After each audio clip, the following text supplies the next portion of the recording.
All right, so welcome back to the next question. This question is totally based on mixtures, and I'll show you three approaches for the question. Let's start. Let's read the question. A mixture P is formed by removing a certain amount of coffee from a coffee jar and replacing the same amount with cocoa powder. The same amount is again removed from mixture P and replaced with the cocoa powder to form a new mixture Q. If the ratio of coffee and cocoa in the mixture Q is 16:9, you have to find the ratio of cocoa in P to that in Q. All right, so we have initial stage. In a coffee jar, there is a cocoa powder. There is a coffee and cocoa powder. Initially, there is X, I can say, and there is no cocoa powder. Now, this is initial stage.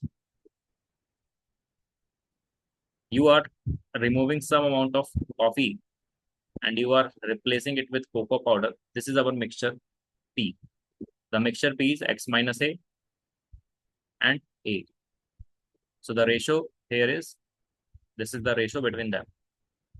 Now you have to remove some quantity. So the remaining coffee will be initial quantity minus the ratio is X minus A divided by X. And how much quantity is being removed? A. So this is how the remaining amount can be found. Similar process for the cocoa. A minus the ratio is A over X to the total quantity A. And then you have to add the same quantity. So that is our final cocoa. So I'm just simplifying this data. It is X minus A can be taken common. It is X minus A over X. This is X minus A whole square. Similarly, I can say this is A common. And then I can take A common. It is 2X minus A over X. So the ratio here, now it is complicated if I do a ratio of coffee with cocoa.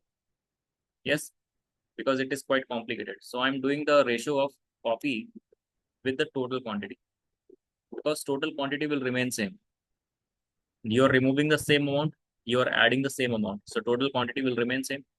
So coffee is how much? 16. So total quantity is 25.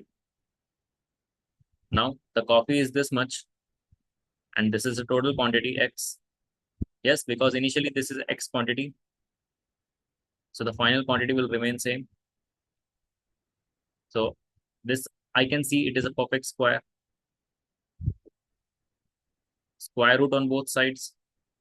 And when I cross multiply, X equals to 5A. So we have to find the value of cocoa in P with respect to cocoa in Q. So that is a cocoa in P and that is a cocoa in Q. So I'm just plugging the value of X. So on solving this data, it is 9 by 5A. So this is 9 by 5A and the ratio is 5:9. So this is systematic approach, I can say, for this particular type of question. All right, moving to the next approach. I can say that coffee and cocoa is 16:9 in the mixture Q. So the total quantity is 25X. It means the initial quantity must be 25X. Yes, the initial quantity will remain same and the total quantity will be equal to the initial quantity. Now, you have removed some quantity and you have added the same quantity back. So total will remain same. So the ratio is how much? This is the ratio. Now you can find the remaining coffee by doing this step, that it is 25X minus A whole bracket 1 minus A divided by the total quantity is 25X and whole ratio, whole bracket multiply by.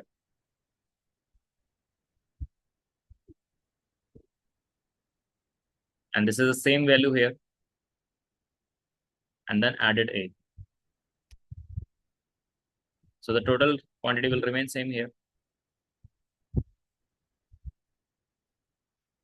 On taking the ratio of coffee with the total quantity,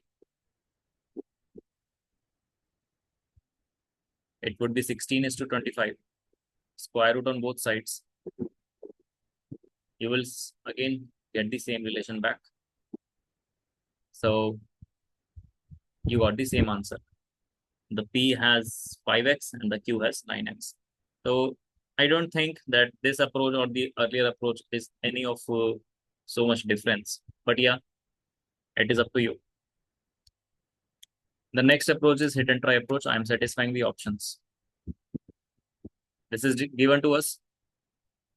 So initial quantity is 25, of course, right? And if I'm assuming that the option B is the correct answer, because I know that now. So if I'm assuming the value of cocoa in P is 5 and the total quantity is 25, so it must be 20, correct? Now, how much quantity have you removed? You have removed 5 units. The ratio is 4:1. You have removed 5 units. You have added 5 units. So this is how it is balanced. So how much quantity will you remove?